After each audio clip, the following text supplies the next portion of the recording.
Hello everyone, I am back again. My name is Arindiri and I welcome you all to my YouTube channel. So this video is the continuation of our DSA series, and in this video we are going to discuss a new question related to basic mathematics. Alright, so in this video we are going to discuss about Armstrong number. So what is Armstrong number? Let's say we have given a number 153. We have to check whether this number is Armstrong number or not. Alright, so what is Armstrong number? So the Armstrong number, let me explain you with this example only. What is Armstrong number? First of all, we will count the number of digits in the input. All right. So how many digits are in this number? We have 3 digits in this number. All right. So what we can do now? We can extract each digit one by one, and then we will raise the power of each digit to 3. All right, what do I mean? We will extract each digit one by one. Let's say we extracted the first digit, which is 1, and then we will raise the power to 3. What will be the answer? The answer will be 1. And then we will extract the next digit, which is 5, and then again we will raise the power to 3. So what is 5 cube? 125. All right, then we will extract the next digit, which is 3, and then again we will raise the power to 3.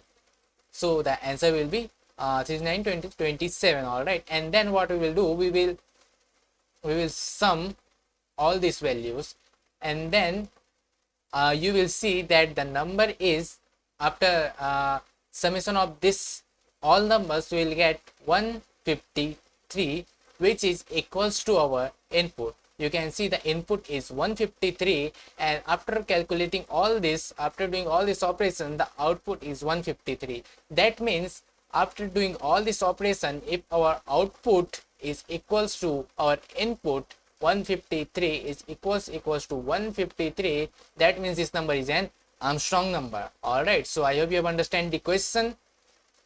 All right, so what we have to do, let me write down the pseudocode now. I hope you understand the question very well. So what we have to do first we have to count the number of digits in the input. All right, so how can we count the number? We have already discussed about this in our very first lecture. So what we will do, we will maintain a count variable initialized with the 0, and then we will run a while loop. The condition will be the input value, the n, is greater than 0. We will run this while loop till our n is greater than 0. What we will do, we will count the number of digits. So we will increment the count variable, and then we will simply divide this n input value by 10. In this way, after completion of this while loop, we will have the number of digits in this count variable. All right, so now we have the number of digits in count variable.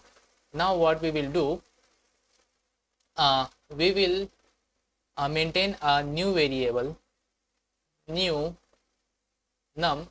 In this variable we will store, after calculating all the things. All right, you have seen that we were calculating 1 to the power 3, which is 1, and then 5 to the power 3, which is 125, and then we were calculating, what was the number?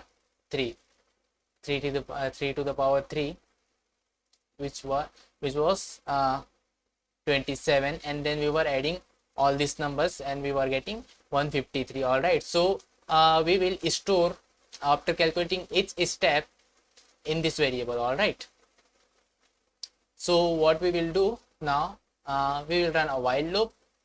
Now we have to extract each digit. All right, we have to extract each digit, and then we will raise the power to the count variable to each number. All right, of each digit. All right, we will raise the power of each digit to the count variable.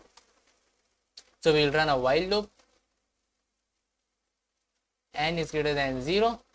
We will extract each digit. All right, so we will extract the last digit, how can we extract we can extract the last digit by taking the modulus of the n by 10. All right, so in this way we can extract the last digit. Now we have the last digit in this last variable. Now we have to raise the power. We can write a separate function to raise the power. So you can calculate the power by multiplying this last number count times. All right, you can multiply this last number. Let's say in this example we have 3 in this count variable, so if you will multiply this last variable into last variable into last, you will get the power. All right, so if you don't have any inbuilt function to calculate the power, you can write down your own. All right, but in C language we have a we have a power function which can calculate the power. All right, so we will pass the last digit, and then we will pass the count variable, and it will calculate the power, and then simply we will add this to our new number. All right, and then simply we will divide our n by 10. All right, then we will return what we will return. We will check here if the input value is equals to our new num. If the n input value is equals to the new number, we will return true. If both numbers are different, it will automatically return false. All right, so this is the pseudocode to check whether the number is Armstrong number or not. All right, so this is the pseudocode. Let me try run this for you. All right, so our example was 153. Initially we are initializing this count variable with 0. You can see our input value is greater than 0, so we will increment our count variable. So the count variable will be 1, and then we are dividing this number, so the number will be 15. You can see 15. You can see this number is still greater than 0, so we are again incrementing this by 1, so the count variable will be 2, and then again we are dividing this number, so the number will be 1, which is again greater than 0. We are again incrementing this, and then again we are dividing this by 0, again we are dividing this number by 10, so the answer will be 0, and the 0 is not greater than 0. All right, so in this way we have calculated the number of digits in this variable. All right, originally the number was 153. All right, and then after doing this, the new num variable, we are initializing this new num variable with the value 0. Again we are checking this n variable, the input variable. So you can see the original number was 153.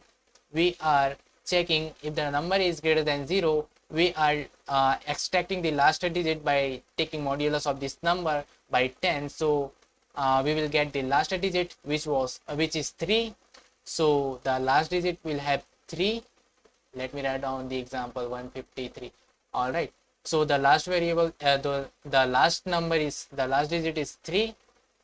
We are calculating the power, so last digit has 3, the count has 3, the power will be 3 3 9 3 27, so the new number will have 27. All right, 27. All right, and then we are dividing this number by 10, so after dividing this number by 10 we will have 15, and then we are again we can see that the number is again greater than 0.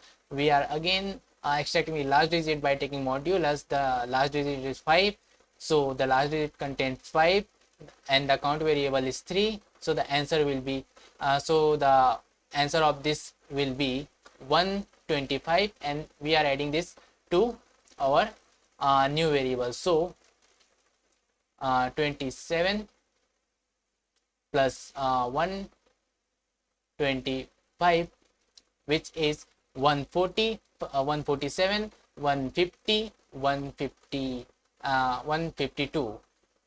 All right, and then what we were doing, the number was 153, the number was 15.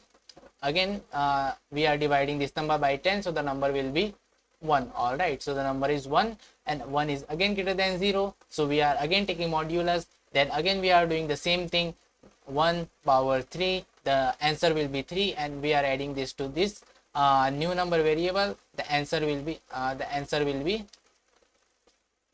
153. All right, 153. All right, and after doing this we are again dividing this number by 10, so the number will be 0, and 0 is not greater than 0. In this step we are breaking this while loop, the iteration is over, and then we are checking, and then we are simply checking the input value and the new number variable. All right, so this is the try run of this code. Let me show you the code. All right, so this is the pseudo code. Here you can see we are initializing a count variable where we are counting the number of digits in the input number. All right, then we are copying this input variable to a new num. All right, and then we are running this while loop. This while loop is to calculate the number of digits in the input number, and then we are initializing a new num variable initialized with 0, and then again we are copying this n to this new number, and then we are running the while loop till the n number is greater than 0, and simply we are calculating the power of this last digit. All right, and then we are dividing the number by 10, and then after completion of this while loop we are returning the we are checking the number, that if the number is equals to the input number we are returning true. If both numbers are different, then we will return false. All right, so let me run this code.